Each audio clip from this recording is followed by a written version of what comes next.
Hello जी, hello, good morning, नमस्कार, राम राम। आज है 20 फरवरी 2021 और हम हैं पत्थरखोल में। पिछली वीडियो में आपने देखा कि हम विकास नगर से यहाँ आए बाइक से। अभी सुबह के 6:30 या पौने 7 बजे हैं और सबसे पहले मैं उठा हूँ। चमत्कार चमत्कार, तालियां तालियां।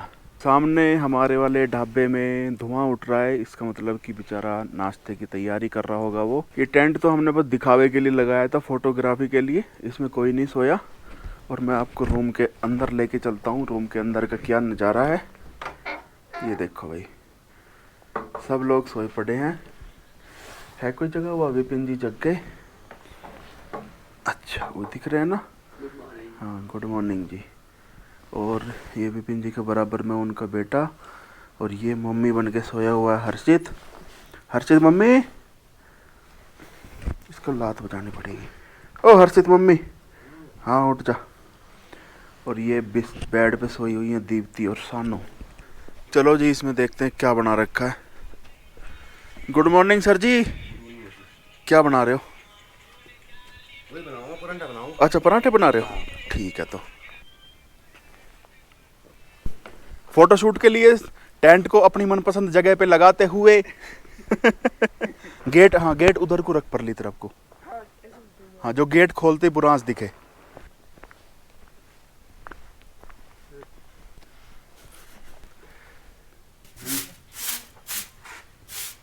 जब कोई जाता है ना तो आप जैसी जगह गए हो, जैसी आपको मिली है साफ सुथरी सी, ऐसी साफ सुथरी छोड़नी चाहिए।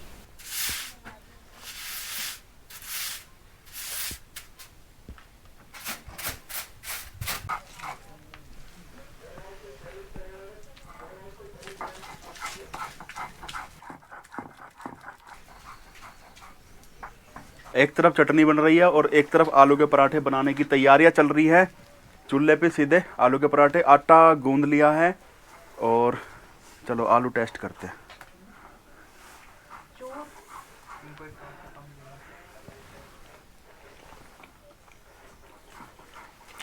वाह वाह। अच्छा, एक चीज़ बताऊं, इनके पास ना आलू नहीं थे। अभी सुबह सुबह आलू कहाँ से लाए हैं?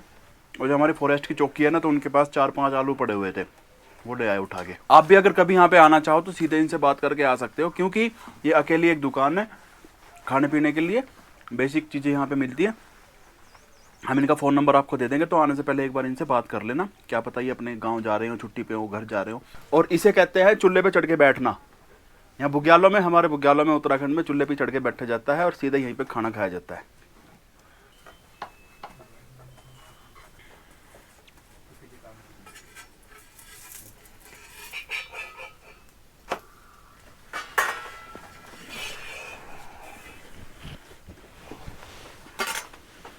चटनी कर भाई इसमें, और कर दे तो बिल्कुल ये मोमोज से भी ये लो सर जी। आप शुरू करो, मैं लूंगा ना। अरे लो ना, खाओ। 10:15 बजे हैं और अब हम निकल पड़े हैं एक अपने छोटे से ट्रैक पे।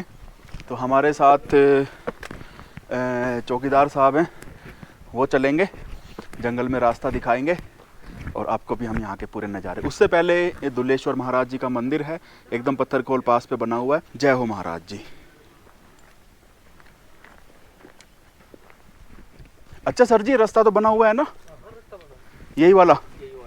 तो चले जाएंगे इस पे तो हम बस आराम से चले जाएंगे, कोई दिक्कत नहीं है। कोई दिक्कत आप आराम कर लो। ठीक है, ठीक है। हाँ, आते हम 2 घंटे पहुँचने में लगेंगे ठीक। और वापस 2 घंटे 4 घंटे में आ लेंगे। हाँ, 4 घंटे में। फॉरेस्ट गार्ड ने चौकीदार को हमें हमारे साथ भेज दिया था कि भाई चलो इन्हें जो है रास्ता दिखाना। अब रास्ता तो है, ये 3 फुट चौड़ा रास्ता बना हुआ है, तो हमें ऐसी कोई दिक्कत होवेगी नहीं। चढ़ाई है, 2 घंटे तक लगातार चढ़ाई है। पत्थरखोल जो है 2200 मीटर की हाइट पे है और हमें अभी पहुंचना है 2800 मीटर पे। 600 मीटर की चढ़ाई है और इसमें लगेंगे कम से कम 2.5 घंटे। तो धीरे धीरे चल रहे हैं, पहुंच जाएंगे। भटकने का कोई डर नहीं है। रास्ते में हमें बर्फ़ भी मिलेगी।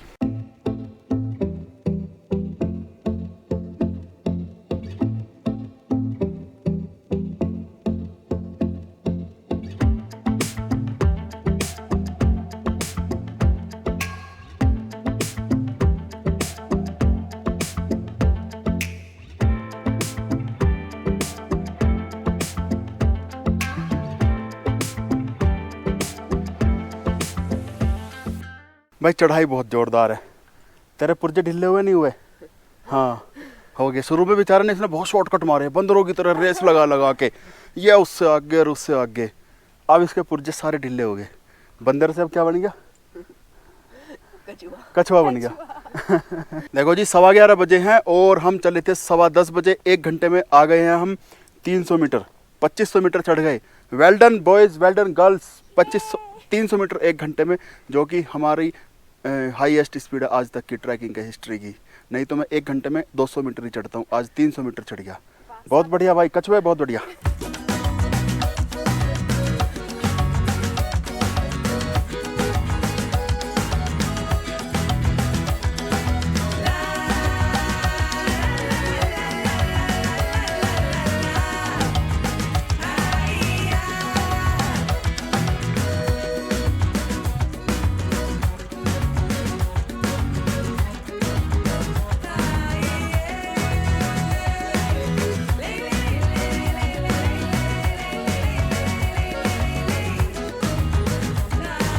अब जो है ना भाई बर्फ़ मिलने लगी है, नज़ारों में लग गए हैं 4 चांद।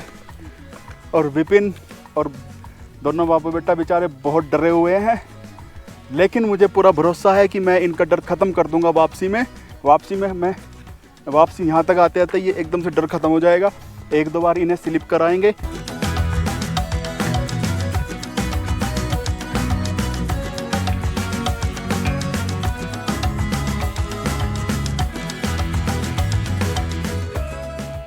ये पहुंच रहे जी हम चिन्यारी थाच।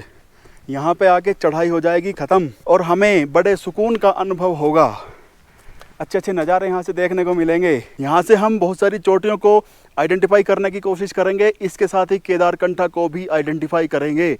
हमें पूरा विश्वास है कि केदारकंठा पीक यहाँ से दिखेगी। ये जगह जो है जी एक छोटा सा बुग्याल है और यहाँ पे कुछ छानियाँ भी बनी हुई हैं। छानियों के अवशेष आप देख सकते हो। तो पिछली वीडियो में भी हमने आपको कुछ छानियाँ दिखाई थी। उन छानियों में और इन छानियों में थोड़ा सा अंतर है। अंतर ये है कि उनमें छत वगैरह बनी हुई है, दीवारें अच्छी हैं, मतलब क्वालिटी अच्छी है। आज भी मतलब जैसे उनमें कोई आज भी नहीं रहता, सर्दियों में नहीं रहता है, तो उन्हें गर्मियों में आके मेंटेनेंस नहीं करनी पड़ेगी, जबकि इन्हें मेंटेनेंस करनी पड़ेगी। कम से कम एक छत तो डालनी पड़ेगी। इसका मतलब ये हुआ कि ये वाली जो छानियाँ हैं ये हैं गुज्जर लोगों की, और वे वाली जो छानियाँ थी वे थी लोकल लोगों की, लोकल भैंस वालों की, लोकल बकरी वालों की। गुज्जर लोग जो होते हैं वो सहारनपुर के पास रहते हैं, शिवालिक की पहाड़ियों में, जंगलों में। और ये मुसलमान होते हैं। गाय भैंसों को लेके हर साल हिमालय की ऊंचाइयों पे जाते हैं, बुग्यालों में जाते हैं। गुज्जर लोग यहाँ पे अप्रैल में आ जाएंगे और सितंबर तक यहाँ रहेंगे और यहाँ पे उनकी भैंसें चढ़ती रहेंगी। इसके अलावा यहाँ से आगे आप चले जाओ, केदारकंठा की तरफ चले जाओ, दयारा बुग्याल की तरफ चले जाओ, यहाँ तक कि रूपकुंड की तरफ भी गुज्जर लोग अपनी भैंसों के साथ मिलेंगे गर्मियों में और मानसून में। गुज्जर लोग जो है अपनी छानियाँ इसी तरह की बनाते हैं। एक पत्थर की या फिर लकड़ी की दीवार बना लेंगे और ऊपर से तिरपाल डाल देंगे, तो वो उनका मकान, उनका घर, उनका छानी हो जाएगी और 6 महीने वो यहीं पर रहेंगे। जबकि जो लोकल लोग होते हैं वो तकरीबन पक्की छानियाँ बनाते हैं। तो सर जी ये पहुँच गए हम चिन्यारी थाच पे और इस जगह की हाइट है 2800 मीटर। ये एक बुग्याल है। कैसा लग रहा है? बहुत बढ़िया। दिल्ली से 350-400 किलोमीटर दूर 2800 मीटर की हाइट पे नीरज जी के साथ बर्फ़ के मजे ले रहे हैं। बर्फ का आनंद जितना सोचा था उससे ज़्यादा। अच्छा वो जो है ना, वो जो पीक सामने दिख रही है वो है नाग टिब्बा। उसकी हाइट है 3000 मीटर। चलना है? हाँ क्यों नहीं, चलेंगे। मना कर दो ना, जब से तो मना कर रहे हो। नहीं चलना? ठीक है छोड़ देते हैं। हाँ छोड़ देते हैं। बात ये जी, नहीं चलना। ऐसा है जी, सभी लोग कैमरे के सामने आके ना लोगों की जुबानें लहरने लगती है। शुरू में मेरी भी लहरती थी, कैमरा फोबिया। तो हमने पहले डिसाइड कर रखा था कि 2800 तक ही आएंगे। 2 घंटे हमें, 2.25 घंटे लगे, 1-आध घंटा में लौटेंगे। हवा नहीं चल रही है, धूप तेज़ है, तो यहाँ पे लौटने में बड़ा मस्त मज़ा आएगा। और नाग टिब्बा तक जाएंगे ना, बहुत बर्फ़ भी मिलेगी, रास्ता भी बंद मिलेगा। नहीं जाना? हाँ ऐसे यहाँ थोड़ा सा इधर जाके और फिर रिज जाना ऊपर नाग टिब्बा पे चढ़ जाना है। हाँ नहीं जाना, कभी बर्फ़ नहीं होगी और यहाँ पे बहुत बढ़िया हरियाली होगी, तब जाएंगे। तो हाँ, यहाँ से ना आइडेंटिफाई करानी है मुझे बहुत सारी पीक, क्योंकि यहाँ से किन्नर कैलाश से लेके और चौखंबा नंदा देवी तक की चोटियाँ दिखाई दे रही हैं। आपको यकीन नहीं होगा, है ना। अच्छा, यहाँ से कौन कौन सी चोटियाँ दिख रही है चलो वो भी बता देता हूँ। धुंध की वजह से उतनी क्लियर तो नहीं दिख रही है, लेकिन कभी आप आओगे तो आपको आइडेंटिफाई करने में रहेगी आसानी। इस डायरेक्शन में, यानी कि ये नॉर्थ डायरेक्शन है, नॉर्थ में है केदारकंठा की पीक, जो कि धुंध की वजह से नहीं दिख रही है। वो सामने दिखाई दे रही है स्वर्गारोहिणी। स्वर्गारोहिणी के राइट में कालानाग है, कालानाग के राइट में बंदरपूंछ है, बंदरपूंछ बहुत क्लियर दिख रही है। उधर दिखाई दे रही है श्रीकंठ। एक है श्रीखंड महादेव, वो हिमाचल में है, लेकिन वो श्रीकंठ पीक है, वो उत्तराखंड में हरसिल के ऊपर। श्रीकंठ के राइट में गंगोत्री पीक्स हैं, उसके गंगोत्री पीक्स के पीछे अपोजिट साइड में दूसरी तरफ गंगोत्री है। गंगोत्री के राइट में केदारनाथ की पीक है, मतलब उस पीक का नाम केदारनाथ है, और उस पीक के नीचे है केदारनाथ का मंदिर। उसके राइट में है कुछ पीक, उनके मुझे नाम याद नहीं है। और एक्सट्रीम राइट में दिखाई दे रही है चौखंबा। चौखंबा बिल्कुल भी क्लियर नहीं दिखाई दे रही, काफ़ी धुंध है। और अगर यहाँ पे एकदम साफ मौसम होता तो यहाँ इस खाली स्थान में हमें नंदा देवी भी दिख सकती थी।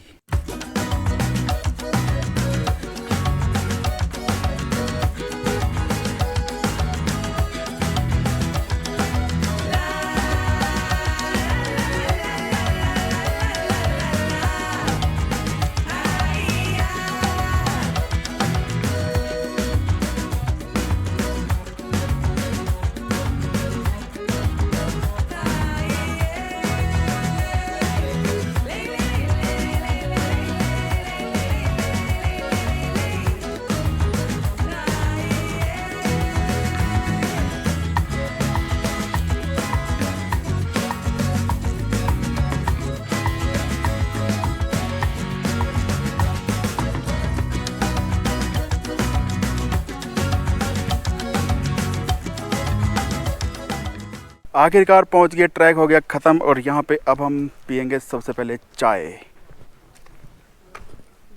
बना दो जी चाय चुई। चाय चुई पीने के बाद बाइक हमारी रेडी हो गई है और अब 4 बजे हम यहाँ से चल रहे हैं। और ये सामने बैठे हैं चैन सिंह जी, फॉरेस्ट गार्ड, जिन्होंने हमें यहाँ पे बहुत बढ़िया कमरा दिलाया। एक बार फिर से बहुत बहुत धन्यवाद सर जी। आपको भी बहुत धन्यवाद। और हम अगली बार आएंगे, अगले महीने, 2 महीने, 3 महीने, 6 महीने, 10 महीने बाद। तो यहीं पे मिलना आप हमें, ठीक है ना। अपना कहीं ट्रांसफ़र मत करवा लेना। ठीक है सर जी। ये रूम हमें इन्होंने दे दिया था। ये इनका मतलब कोई रेस्ट हाउस नहीं है, ये इनका बस ऑफिस डिपार्टमेंट की तरफ से एक रूम इन्हें अलॉट हुआ था इनके अपने डेली यूज़ के लिए, तो उन्होंने हमें दे दिया। उसका कोई पैसा नहीं लिया इन्होंने, बस हाँ खाने का पैसा है अभी मैं उनका, मुझे ढाबे वाले का भी पेमेंट करना है, वो देखते हैं कितना पैसे बनेगा। अच्छा जी, 6 लोगों का रात का डिनर और 6 लोगों का अभी सुबह का ब्रेकफास्ट। आलू के पराठे किसी ने 3-3 खाए, किसी ने 4-4, और अनलिमिटेड चाय। इन सब के पैसे बने हैं कुल 1400 रुपये। 1400 रुपये कोई, चलो ठीक है, ओके। तो अभी मेरे पास ना 400 रुपये थे, 1000 रुपये कम पड़ गए थे। तो हमारे बाकी दोस्त आगे चले गए, मैंने उससे हिसाब किताब करने को पूछा, उसने बताया जी 1400 रुपये हो गए। अभी सब लोग चले गए, इंटरनेट ना, नेटवर्क ना, नेट कुछ भी नहीं आता, हमारे पास 400 रुपये। तो यहाँ पे हमारा आधा घंटे के करीब ख़राब हो गया। लेकिन फिर बात कुछ ऐसे बन गई कि हम पंतवाड़ी में इनके किसी जान पहचान को 1000 रुपये दे देंगे और फिर इन तक वो पैसे 2-4 दिन में पहुँच जाएंगे। हो जाता है कई बार, लेकिन देखो यहाँ ना पेटीएम चलता, ना कोई भीम न चलता, ना कोई गूगल पे चलता, इंटरनेट ही नहीं है। और इसकी बेचारे की कमाई भी कितनी होगी, 300-400 रुपये पर डे की होगी, क्योंकि कोई ट्रैफिक भी नहीं है यहाँ पे, कोई टूरिज़्म भी नहीं है। तो उसे भी लग रहा होगा कि यार ये लोग आए हैं और पता नहीं मेरे पैसे ना मार के चले जाएं। चलो जी ठीक है, अभी बजे हैं 5 और विकास नगर पहुँचने में 8-9 बज जाएंगे। अंधेरा हो जाएगा, तो अंधेरे की रिकॉर्डिंग वीडियो तो कोई फ़ायदा नहीं दिखाने का। इसी के साथ इस वीडियो को हम समाप्त करते हैं। थोड़ी देर म्यूजिक के साथ आप नज़ारों का आनंद लेना। और लास्ट में जो हम हमेशा आपसे बोलते हैं, चैनल अगर सब्सक्राइब नहीं किया हो तो सब्सक्राइब कर लेना। बाकी तो कुछ नहीं बोलना, अगली सीरीज़ हमारी देखते हैं फिर कहाँ की चलेगी। ओके जी, बाय बाय, गुड नाइट, सो जाओ, राम राम।